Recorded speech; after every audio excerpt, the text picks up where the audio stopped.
하나님의 말씀은 누가복음 4장 16절입니다.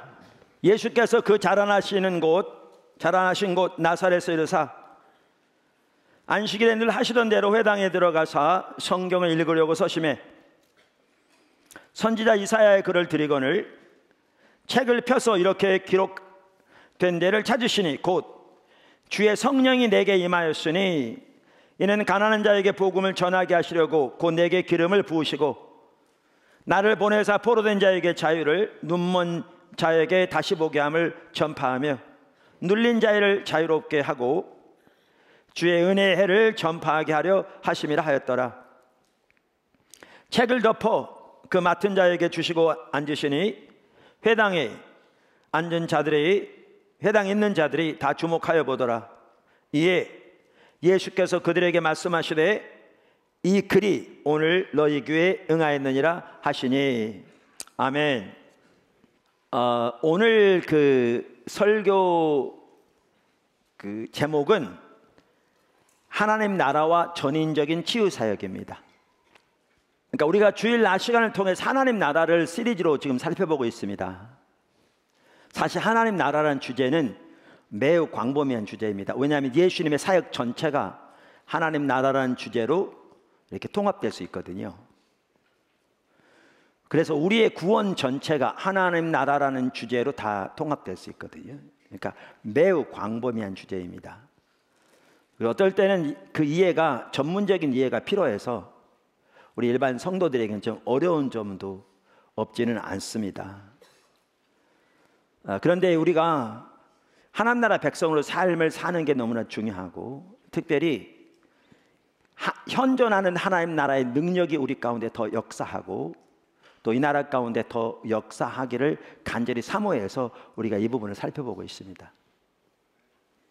그런데 오늘은 그 중에서 하나님 나라와 전인적인 치유 사역이 어떻게 밀접하게 연결되어 있는가라는 걸 살펴보므로 우리가 하나님 나라의 선포뿐만 아니라 그 전인적인 치유 사역을 위해 더욱더 적극적으로 기도하는 자리로 나갈 수 있기를 바랍니다. 할렐루야. 첫째, 예수님의 삶에서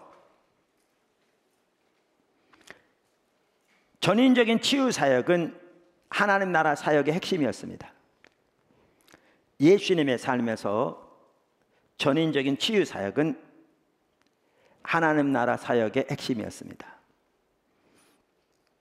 작은 첫 번째, 하나님의 나라가 예수님의 삶과 사역 안에서 이 현재 악한 세대 속으로 지금 여기에 이미 임했습니다.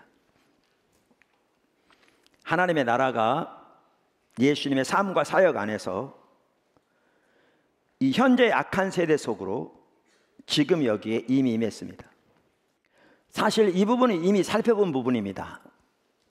그런데 사실 매우 이렇게 전문적인 이란 때로는 용어들도 있고 그래서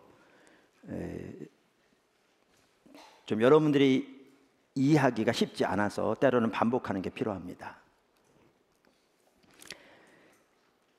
하나님의 나라가 예수님의 삶과 사역 안에서 중요합니다. 이 현재 악한 세대 속으로 지금 여기에 이미 임했다. 이 하나하나가 중요한 말들입니다.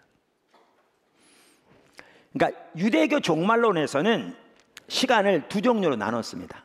시간을.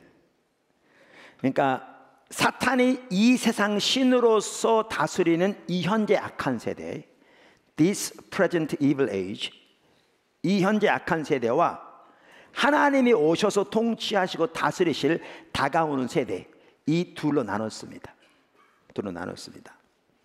그리고 하나님의 나라는 다가오는 세대의 취임, 다가오는 세대의 도래와 아울러 그 세대가 임하는 것과 아울러 오도록 되어 있었습니다. 뭐에서요? 유대교 종말론에서는.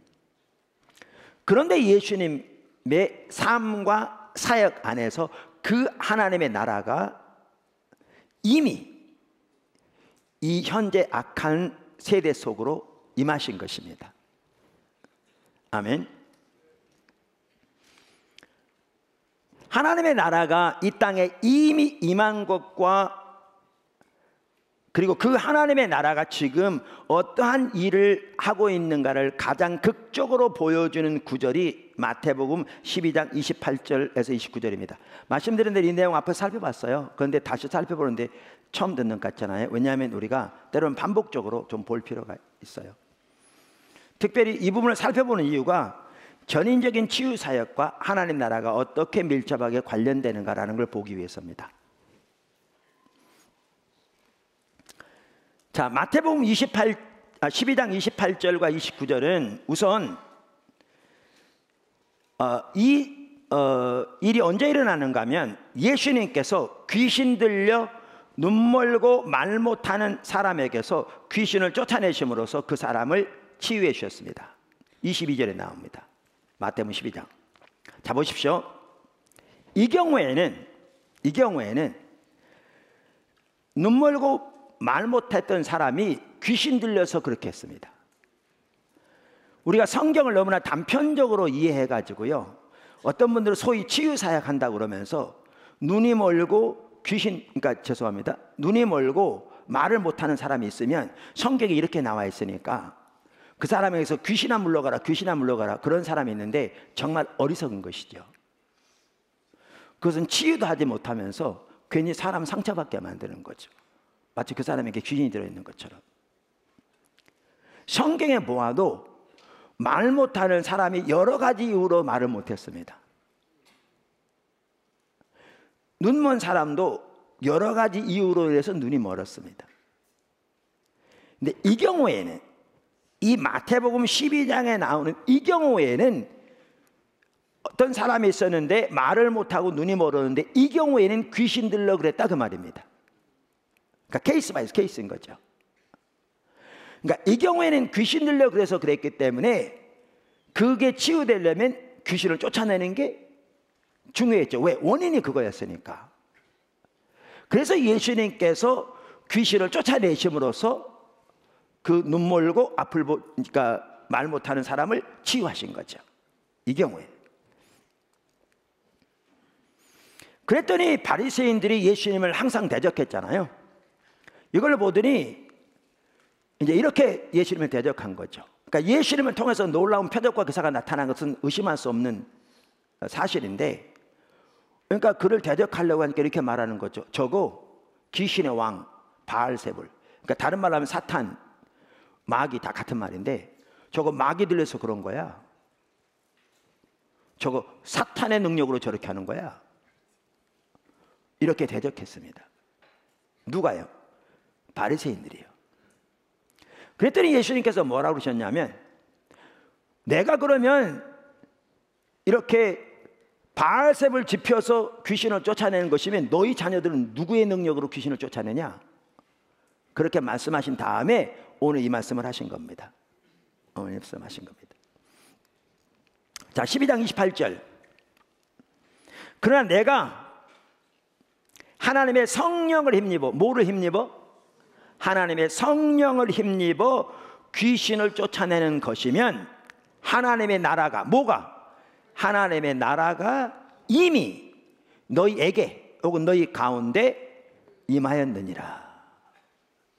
그러니까 이 구절이 왜 우리가 이 구절을 살펴보냐면 이게 하나님 나라와 밀접하게 관련이 있기 때문에 그런 거죠.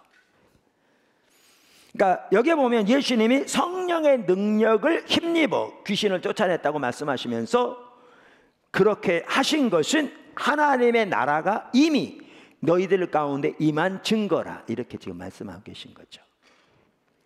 그러면서 이 사건을 설명하면서 예수님이 뭐라고 하셨냐면, 사람이 먼저 강한 자를 결박하지 않고서야 어떻게 그 강한 자의 집에 들어가 그 세간을 강탈하겠느냐. 이게 강한 자가 나오고 또 누가 나옵니까? 그 세간이 나옵니다. 결박한 후에야 그 집을 강탈하리라. 또 뭐가 나옵니까? 그 집이 나옵니다. 그 집이. 아멘. 근데 이와 똑같은 그 사건에 대한 그 내용이 어디 나오냐면 누가복음 11장에도 나옵니다. 누가복음 11장. 자, 누가복음 11장 20절에 보면요, 같은 사건에 대해서 말씀하시면서 예수님이 이렇게 말씀하십니다.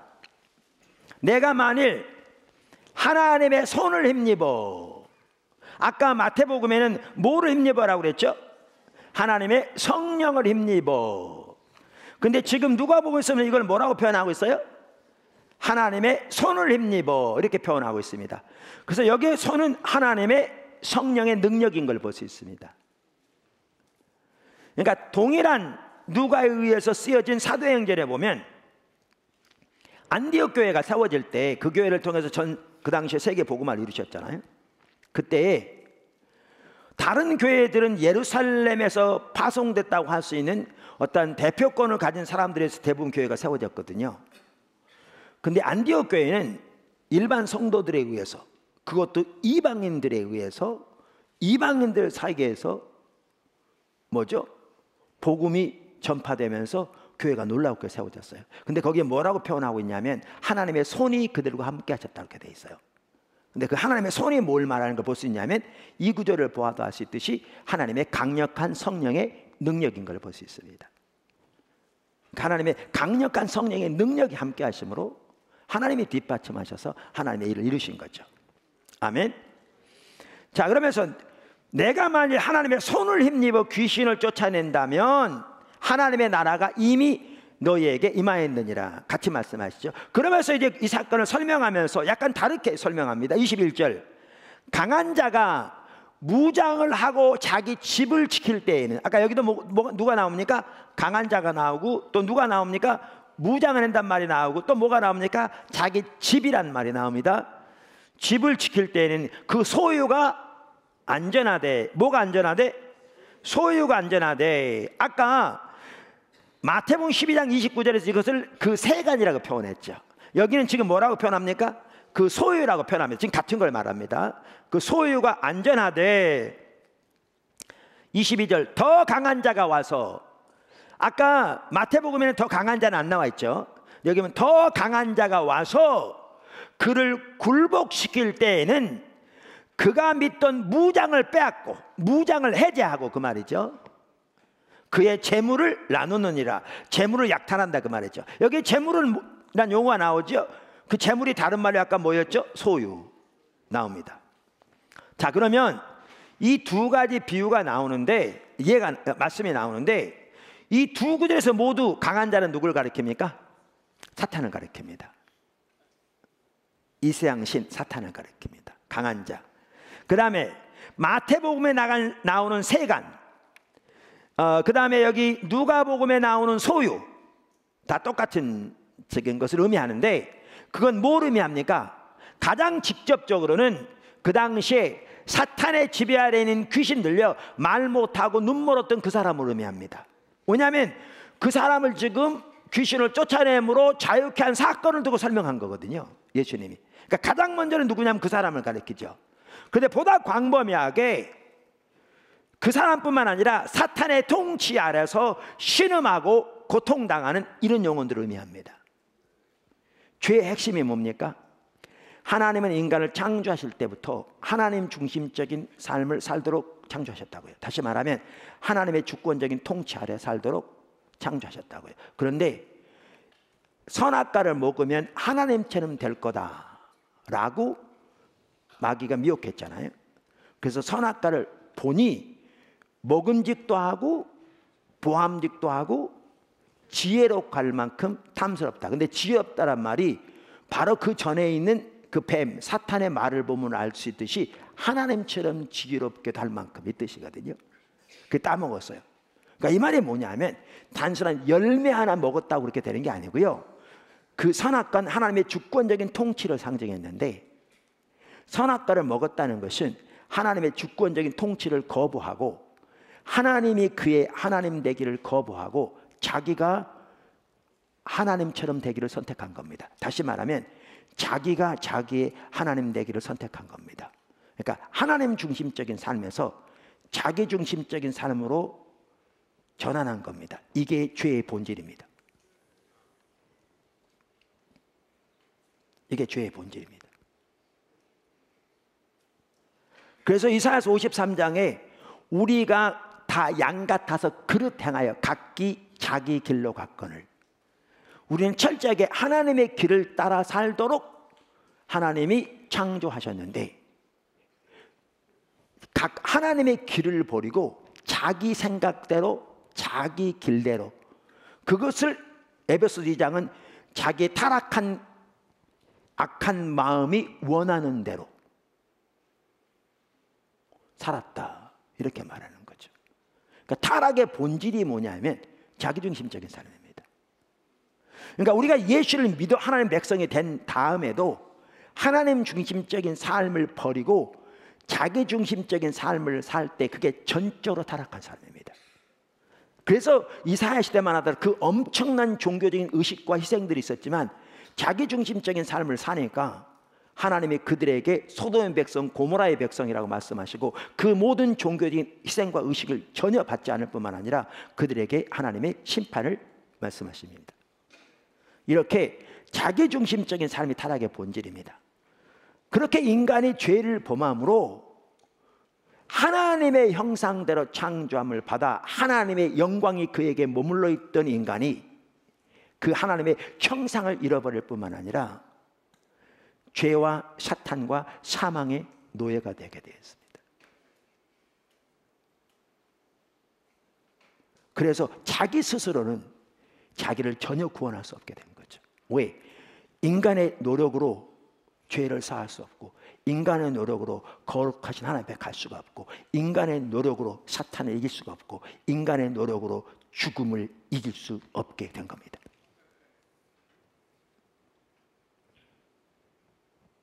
이건 돈 가지고 안 되고요, 세상의 지위 가지고 안 됩니다.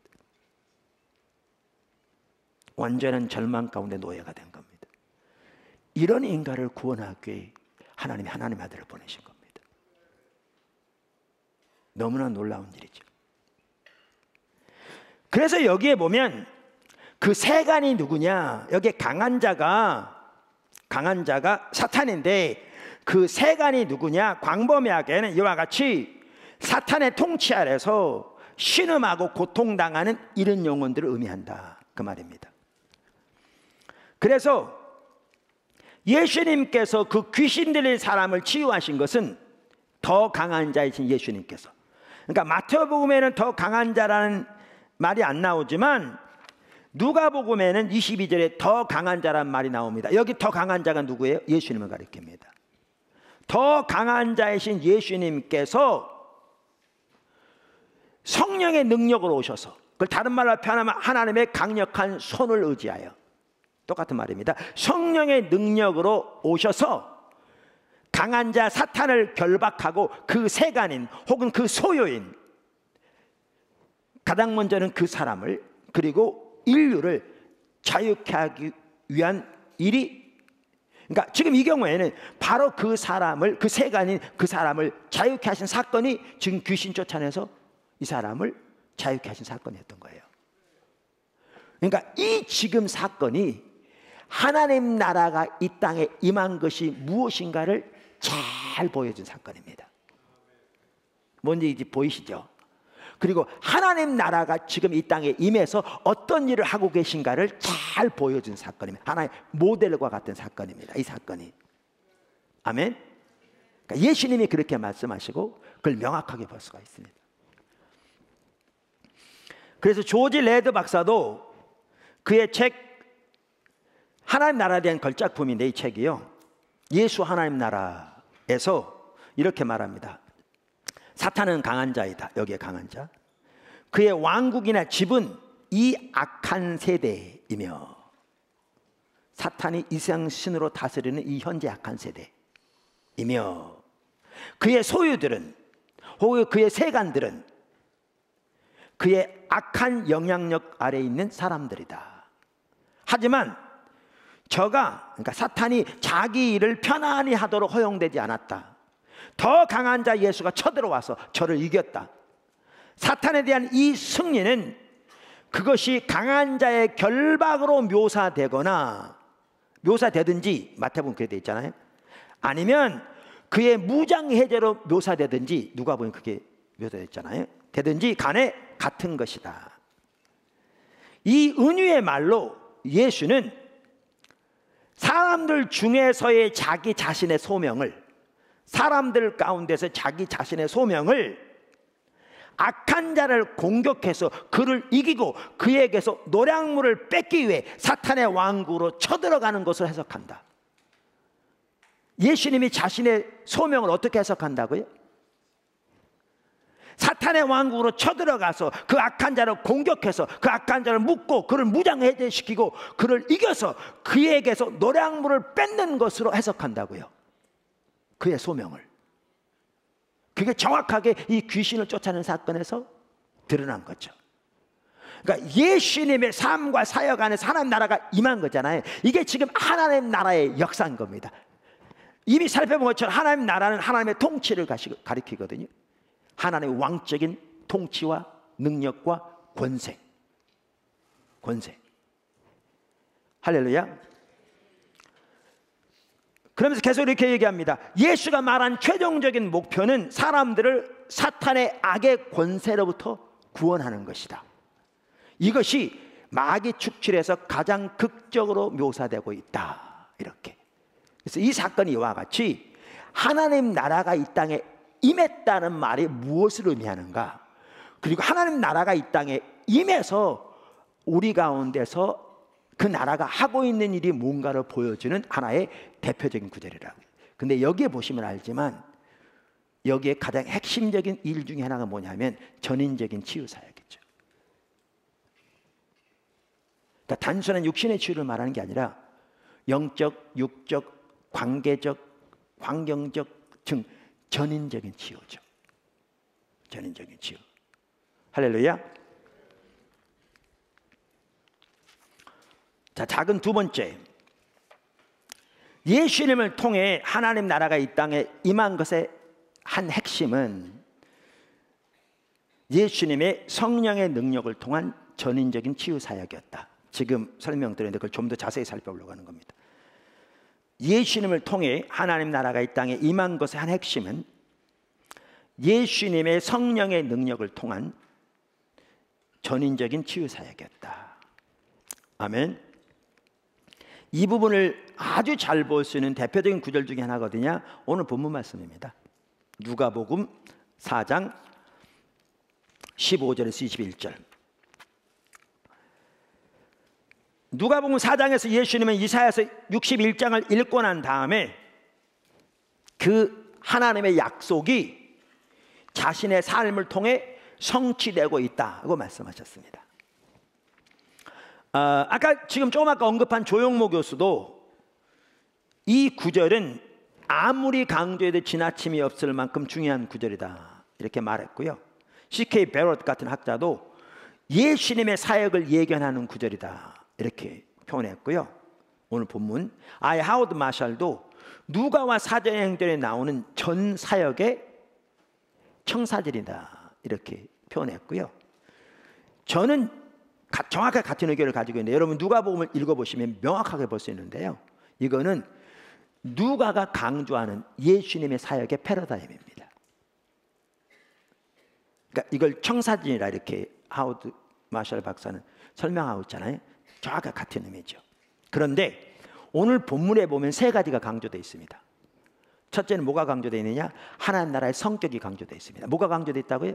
하나님 나라의 성격, 하나님 나라가 어떤 것인가라는 걸 강조해요. 두 번째 뭐가 강조되어 있느냐? 하나님 나라의 선포가 강조되어 있습니다. 뭐가 강조되어 있다고요? 하나님 나라 선포가 강조되어 있습니다. 세 번째는 성령의 능력이 강조되어 있습니다. 그러니까 누가는 예수님이 하나님 나라의 사역을 감당하시되 성령의 능력으로 감당하셨다는 것을 강조하고 있습니다. 아까 마태복음에서도 예수님이 귀신을 쫓아내되 누구의 능력으로 쫓아냈다고 되어 있어요? 성령을 힘입어 귀신을 쫓아내는 것이면 이렇게 말함으로써 예수님이 그 사역을 감당하시되 성령의 능력으로 감당하셨다는 것을 명확하게 표현하고 있습니다. 마태복음에서도. 사도행전 10장 38절은 한마디로 말해서 같은 누가가 의해 쓰여진 성령의 감동으로 쓰여진 성경인데 하나님이 예수에게 성령과 능력을 기름 붓듯 하셨음에 저가 다니시며 선하신을 향하셨다 이렇게 말하고 있잖아요. 그러니까 예수님이 하나님 나라의 사역을 감당하시되 성령의 능력으로 감당하신 것은 성경 전체가 말하고 있는 분명한 사실입니다. 그런데 이것을 특별히 강조하고 있는 복음서가 어느 복음서냐? 누가복음입니다. 누가복음입니다. 그래서 누가복음이 말하는 예수님의 사역의 청사진과도 같은, 저는 이걸 패러다임이라고 표현하는데, 이 오늘 본문에 보면 세 가지가 강조되어 있다고요. 뭐가 강조되어 있다고요? 하나님 나라의 성격이 강조되어 있고, 또 하나가 뭐가? 하나님 나라의 선포가 강조되어 있고, 또 하나는 뭐가 강조되어 있다고요? 성령의 능력이 강조되어 있다고요. 여기 이 본문에 보면. 자, 그러면 여기 본문에 보면요, 하나님 나라의 성격이 강조되어 있는데, 그 하나님 나라의 성격 핵심이 뭡니까? 전인적인 치유사역입니다. 전인적인 치유사역. 두 번째, 그러니까 예수님의 삶에서 그럴 뿐만 아니라 예수님의 제자들의 삶에서도 전인적인 치유사역은 하나님 나라 사역의 핵심이었습니다. 이게 중요합니다. 그러니까 예수님의 사역에서 뿐만 아니라 예수님의 제자들의 삶에서도 전인적인 치유사역은 하나님 나라의 핵심이었습니다. 이게 왜 중요하냐면, 이게 단순히 예수님에게만 국한된 일이었으면 우리는 역사로만 공부하면 됩니다. 과거에 예수님의 삶에서 그렇다, 이런 일이 있었어 라는 것이죠. 근데 이게 예수님의 삶에서 뿐만 아니라 예수님의 제자들의 삶에서도 사실이었다면 그건 우리에게 중대한 의미를 가집니다. 왜? 우리는 예수님의 제자로서 우리는 동일한 사역을 감당해야 되기 때문에 그렇습니다. 아멘. 실제로 복음서마다 마태, 마가, 누가, 요한 모두 예수님의 사역이 이렇다라고 강조한 그대로 제자들에게도 똑같이 하라고 명령합니다. 정확하게 그대로 하라고 명령합니다. 그러니까 복음서에 나오는 예수님의 사역은 역사적인 사건을 기록하고 있을 뿐만 아니라 동시에 우리가 살아가야 할 삶과 사역의 모델로 제시되어 있습니다. 이거 중요한 의미입니다. 다시 설명할까요? 사복음서는 예수님의 삶과 예수님이 감당하신 사역을 기록하고 있는데, 복음서는 단순히 예수님의 삶과 사역에 대한 역사적인 사건을 기록하고 있을 뿐만 아니라 우리가 살아가야 할 삶과 사역의 모델로 제시하고 있다, 그 말이에요. 그러면 예수님의 삶과 사역이 우리가 살고 우리가 감당해야 할 삶과 사역의 모델이란 말은 어디서 나오느냐 하면, 복음서마다 예수님의 사역이 이렇다라고 강조한 그대로 그 복음서에서는 제자들에게도 정확하게 똑같이 하라고 명령하고 있거든요. 이걸 보면 그 사실을 명확하게 알 수 있습니다. 그러니까 하나님 나라만 하더라도 예수님의 삶과 사역 안에 하나님 나라가 이 현재 악한 세대 속으로 지금 현재 임했는데, 그 하나님 나라가 임한 한 핵심은 전인적인 치유 사역이었다고요. 이 전인적인 치유 사역이 하나님 나라가 이 땅에 임한 증거였을 뿐만 아니라 예수님을 통해 하나님 나라가 확장되지는 수단이기도 한 거죠. 성령의 능력으로. 근데 이게 예수님의 삶에서만 그런 게 아니라 정확하게 제자들의 삶에서도 정확하게 동일한 일이 일어났다는 것은, 이게 우리의 삶에서도 그 일이 있어야 한다는 것이죠. 이게 우리가 살펴보고자 하는 오늘 주제입니다. 여러분, 하나님의 나라는 지금 전 세계 가운데 강력하게 역사하고 있습니다. 성경 우리가 살펴본 대로 하나님의 나라 Kingdom of God is forcefully advancing 그랬잖아요. NIV 성경에 지금 현재 강력하게 확장하고 있다. 그 세력을 얻어가고 있다.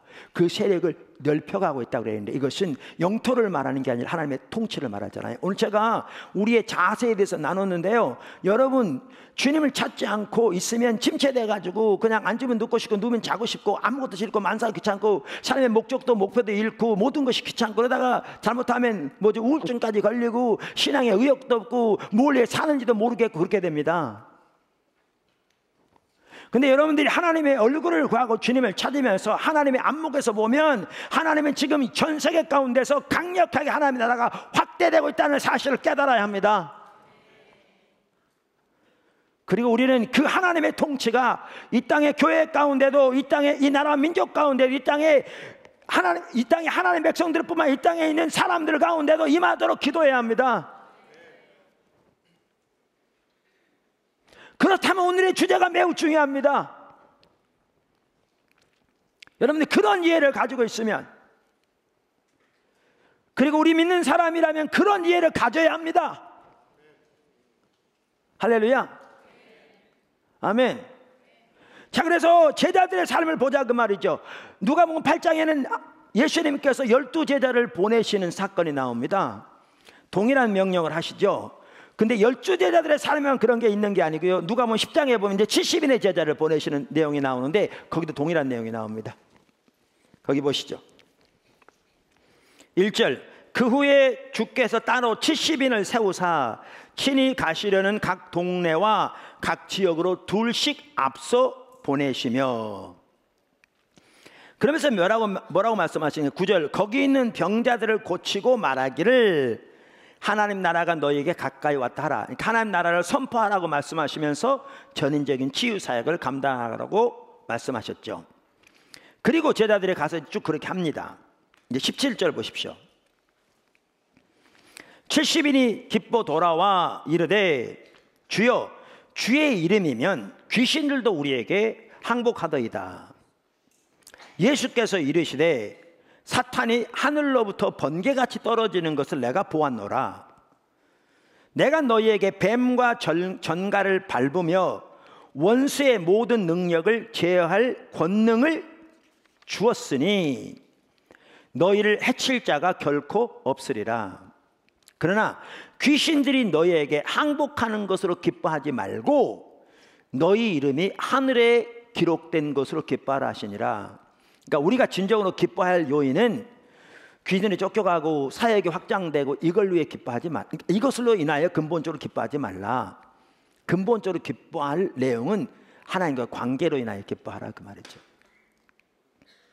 우리 하나님의 자녀된 것, 우리의 이름이 하늘에 기록된 것, 하나님이 우리 아버지 되신 것, 우리가 구원받은 것, 하나님 그분으로 인하여 기뻐하라. 왜? 이게 가장 근본적인 기쁨의 요인인 거죠. 그리고 이 모든 사역은 이 관계에서 나오는 거죠. 앞으로 나오겠지만 귀신이 쫓겨가는 것도 하나님과의 관계에서 예수 그리스도로 인한 그 권세 때문에 쫓겨가는 거지 우리 때문에 쫓겨가는 게 아니거든요. 그러므로 이 모든 사역도 결국 어디에 기초하고 있는가 하면 하나님과 우리의 관계에 기초하고 있는 거죠. 그리고 그것이 가장 근본적인 기쁨의 요인인 거죠. 그러니까 예수님께서 그것으로 인해 기뻐하기보다 너희의 이름이 하늘에 기록된 것으로, 너희가 하나님의 자녀가 된 것으로, 하나님이 너희의 아버지가 되신 것으로 하나님 때문에 기뻐하라 이렇게 말합니다. 여러분 영적으로 침체되어 있으면요, 여러분에게 주신 하나님의 구원을 생각하면서 마음껏 감사해 보세요. 그 침체에서 확 벗어날 겁니다. 해보세요. 진짜로 벗어날 겁니다. 하나님이 여러분 주신 은혜에 마음껏 감사해 보세요. 정말 벗어날 겁니다. 할렐루야.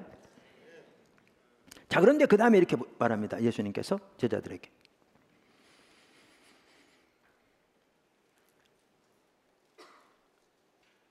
그때 예수께서 성령으로 기뻐하시며, 자, 제자들에게 그것을 기뻐하지 말라고 말씀하셨지만 제자들을 통해서 하나님 나라가 확장되어지고 사탄의 권세와 지배 아래 있던 자들이 성령의 능력으로 거기에서 자유케 되는 것을 보시고 기뻐하셨어요.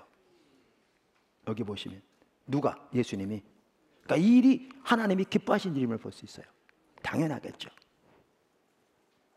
기뻐하시며 이르시되 천지의 주제이신 아버지여 옳소이다.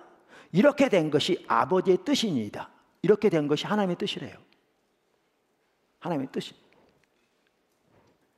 하나님의 나라가 확장되는 게, 하나님 나라의 능력으로 사탄의 앞자리에 있던 자들이 자유케 되고 하나님의 통치 가운데로 들어오고 전인적인 회복이 일어나고 하나님의 생명이 그들에게 회복되는 것을 하나님이 기뻐하시고 하나님의 뜻이라고 말합니다. 하나님의 뜻입니다.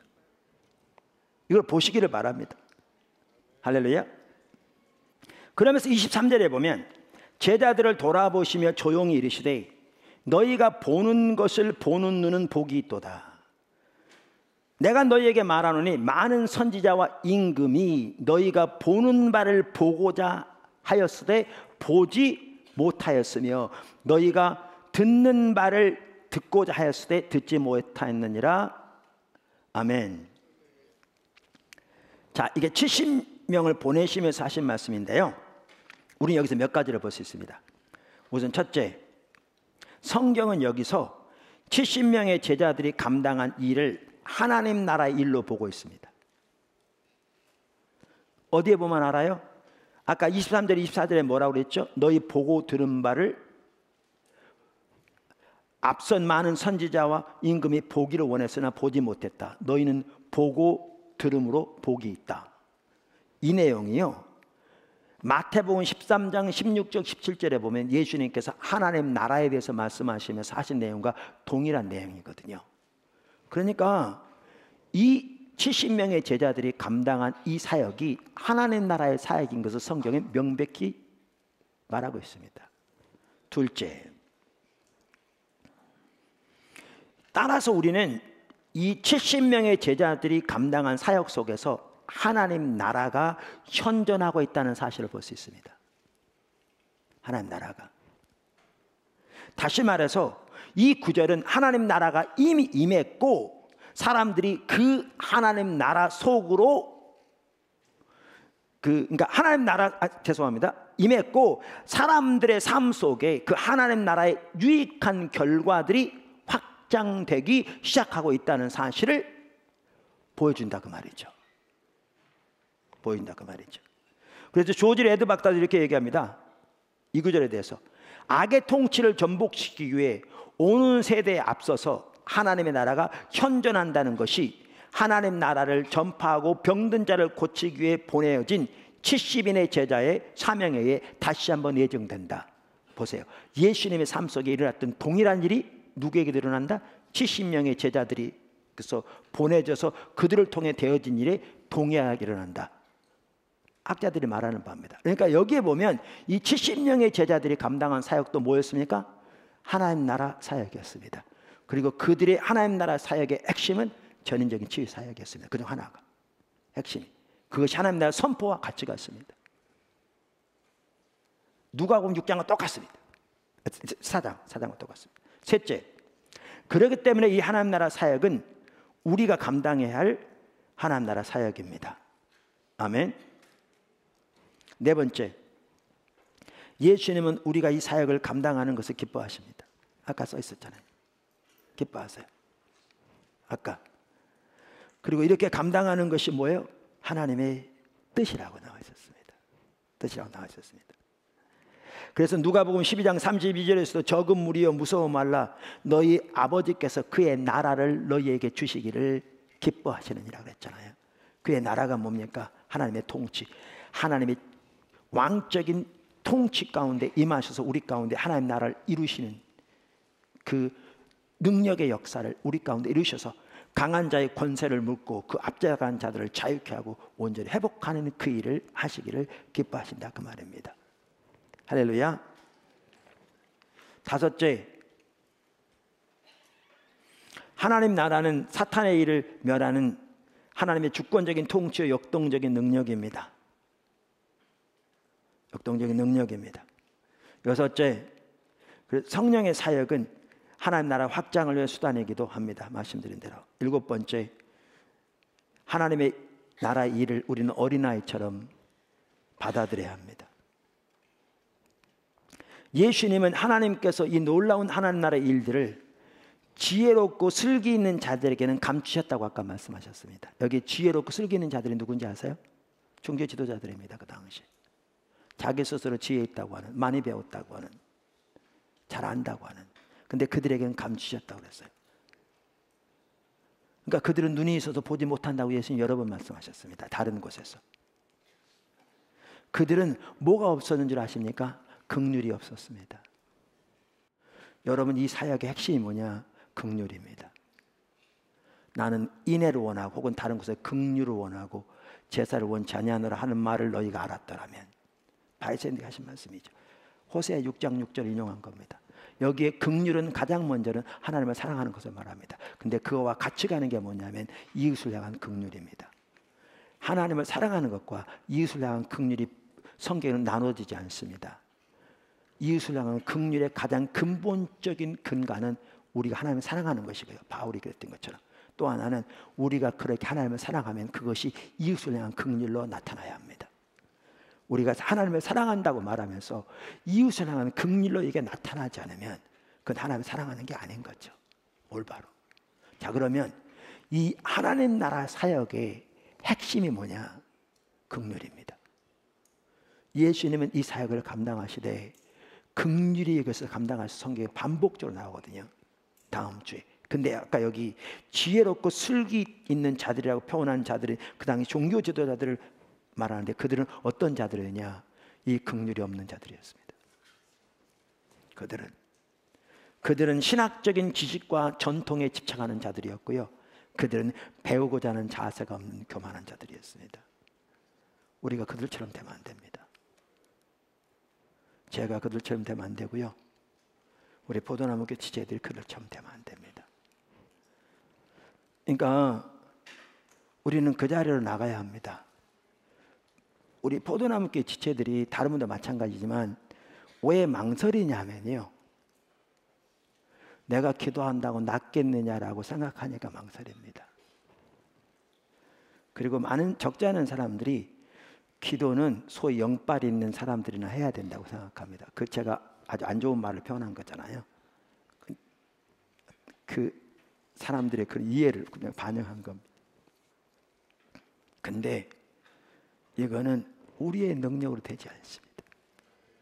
하나님의 아들은 예수님도 성령의 능력으로 감당했다고 성경에 써 있습니다. 하물며 우리들은 더 말할 것도 없습니다. 그 능력이 우리에게 있지 않습니다. 그럼 우리는 누구를 의지해 나가야 되는데요? 하나님의 성령을 절박하게 의지해 나가야 합니다. 그리고 하나님의 성령으로 그 일을 이루어 주시기를 간절히 갈망하며 사모하며 나가야 합니다. 근데 하나님은 우리에게 무엇을 주시기를 기뻐하신다고요? 하나님의 나라를 주시기를 기뻐하신다. 그걸 다른 말로 표현하면 뭐라고요? 이미 살펴본 대로 성령을 우리에게 주시기를 기뻐하신다고요. 우리가 이미 살펴본 대로 갈라디아서 3장에 보면 우리가 예수를 믿을 때 우리가 처음 성령을 받을 뿐만 아니라 그 이후에도 하나님은 우리에게 성령을 지속적으로 주시고 우리 가운데서 능력을 행하시기를 기뻐하신다고요. 그러니까 우리는 전적으로 하나님만을 의지해서 긍휼을 가지고 우리 주변에 있는 자들을 위해서 가서 기도하고 하나님이 능력으로 임하셔서 저들을 전인적으로 치유해 주시고 회복시켜 주시고 이런 영혼들을 구원해 주시고 압제가 당한 자들을 자유케 해 주시고 억압당한 자들을 자유케 해 주시고 하나님의 통치를 그 사람이 온전히 세워주시고 육신적으로 병든 자들도 살려주시도록 기도하는 것이 우리가 해야 할 일입니다. 하나님 나라와 전인적인 치유사역은 분리되지 않습니다. 이 자리로 우리 모두가 나갈 수 있게 되기를 주님의 축복합니다. 그리고 그렇게 나가면서 주님만 의지할 때 주님이 정말 놀라운 일들을 나타내실 줄로 확신합니다. 포도나무교를 그 자리를 부르고 계신데 우리 모두가 다 그 자리에 서게 되기를, 우리 모두가 다 그 자리에 서게 되기를 다시 한번 주님을 축원합니다. 아멘. 기도하겠습니다.